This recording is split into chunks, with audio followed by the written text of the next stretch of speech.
In 2008, a departing president briefed his successor about a secret digital weapon built in total silence. It was designed to strike Iran's underground nuclear facility directly and silently, without a missile ever leaving the ground. The weapon was not explosive hardware. It was a tiny computer file, smaller than a photograph, stored on an ordinary phone. Inside that file were 150,000 lines of code, precisely engineered for silent industrial sabotage. The malware entered Iran quietly, spreading across internal networks until it reached a heavily guarded nuclear plant. It waited patiently inside the system, remaining completely dormant until a single removable drive connected to the network. From there, it moved laterally through the system, navigating industrial controllers that operated delicate uranium centrifuges. Then it began rewriting machine instructions, precisely adjusting pressure valves and subtly altering centrifuge spin speeds. Centrifuges accelerated beyond limits, then slowed unpredictably, weakening metal under constant stress. Meanwhile, monitoring screens showed normal readings, fooling engineers into believing everything was functioning properly. Over time, the subtle manipulation destroyed the centrifuges completely, without a single visible explosion. The operation was part of a covert and highly classified cyber campaign known internally as Olympic Games by US officials. When it was finally discovered by security researchers, the malware received a name drawn from strange code fragments hidden deep inside it. That name was Stuxnet, and it marked a decisive turning point in the balance of modern warfare between nations. For the first time in history, code caused real physical destruction inside a sovereign nation's critical infrastructure. Before Stuxnet, cyber conflict mostly involved espionage, website defacements, and temporary digital disruptions. In 2007, coordinated cyber attacks overwhelmed Estonia's government and national banking systems. Those incidents were disruptive, but they lacked the calculated destructive precision that Stuxnet ultimately demonstrated. The difference was simple. Stuxnet crossed from ordinary data theft into deliberate physical sabotage of real-world infrastructure. To understand why that mattered strategically, we need to examine the deeper nature of modern software systems that quietly run our world. Modern infrastructure runs on invisible code, silently controlling energy, finance, logistics, and national defense systems.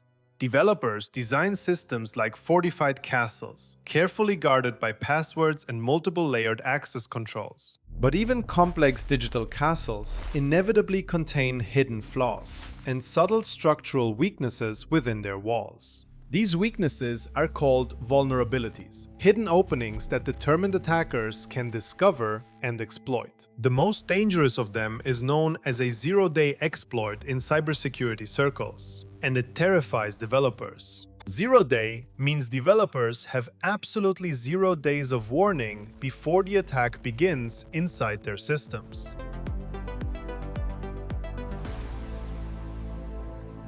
The vulnerability is unknown, unpatched, and completely exposed to attackers constantly scanning the system for entry points. Hackers who discover 0 days possess something extremely valuable in both the underground market and intelligence circles. They can sell that knowledge to major technology corporations seeking defensive fixes before criminals exploit them. Or they can sell it elsewhere, where far larger sums are quietly offered by criminal syndicates or governments. Major technology companies operate bug bounty programs, paying millions of dollars for critical software vulnerabilities. That is the white market, where software flaws are responsibly disclosed to developers and quickly repaired before damage occurs. But a parallel black market quietly sells powerful exploits to organized criminal networks worldwide for profit. In 2016, attackers infiltrated Bangladesh's central bank through compromised internal digital banking systems. They attempted to steal nearly $1 billion using a series of carefully crafted fraudulent international transfers. A simple spelling mistake in one transfer request stopped what could have been the largest digital bank heist in history. Then there is the gray market, where governments quietly purchase critical software vulnerabilities for strategic military advantage. Intelligence agencies invest heavily in offensive cyber capabilities, designed for covert geopolitical operations. These exploits become digital weapons, stored inside secure national arsenals and reserved for future offensive operations. Stuxnet revealed to the world what such digital weapons could truly achieve when deliberately deployed against critical infrastructure. Like nuclear technology in 1945, it fundamentally changed strategic military calculations across the globe. Once such a capability is publicly demonstrated, rival nations feel compelled to replicate it and expand their arsenals. Cyber arsenals began expanding quietly across major global powers, reshaping the balance of digital force. The era of isolated cyber incidents ended, replaced by sustained and systemic cyber warfare between states.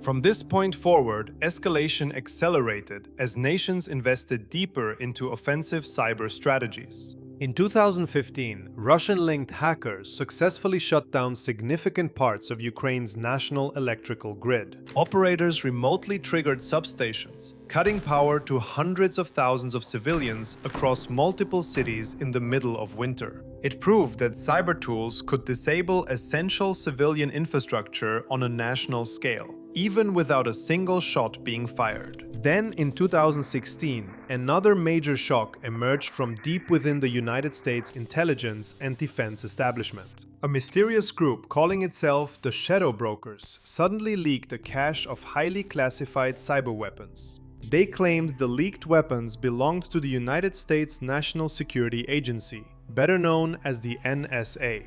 Among the leaked tools was a powerful exploit named Eternal Blue, capable of penetrating millions of Windows systems.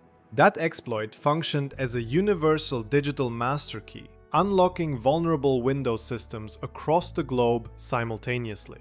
Anyone with internet access could now weaponize advanced military-grade code once reserved for elite intelligence agencies. Within weeks, ransomware called WannaCry spread rapidly across more than 100 countries in a coordinated global outbreak.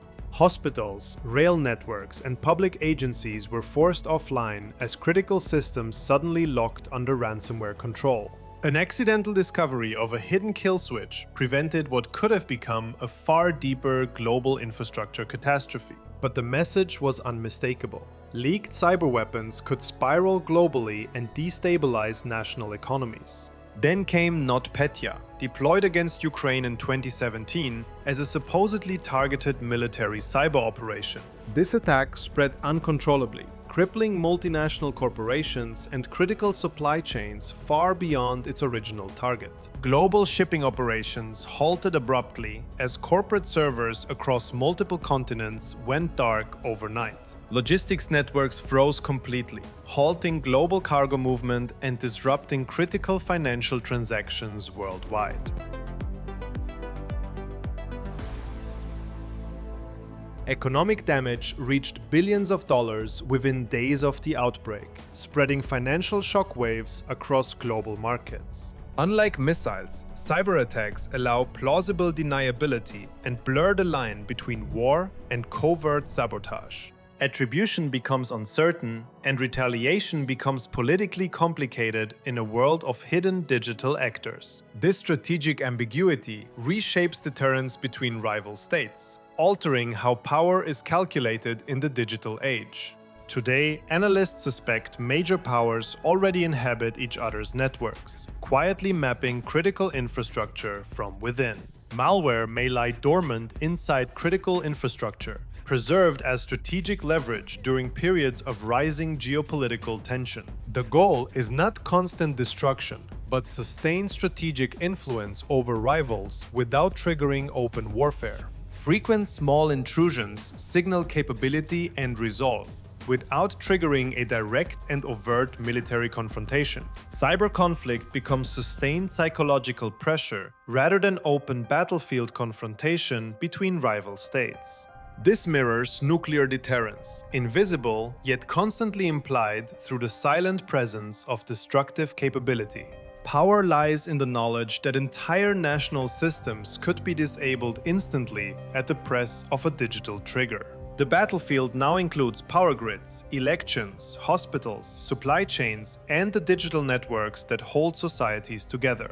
Future wars may begin not with explosions, but with silent lines of code, executed deep inside critical infrastructure.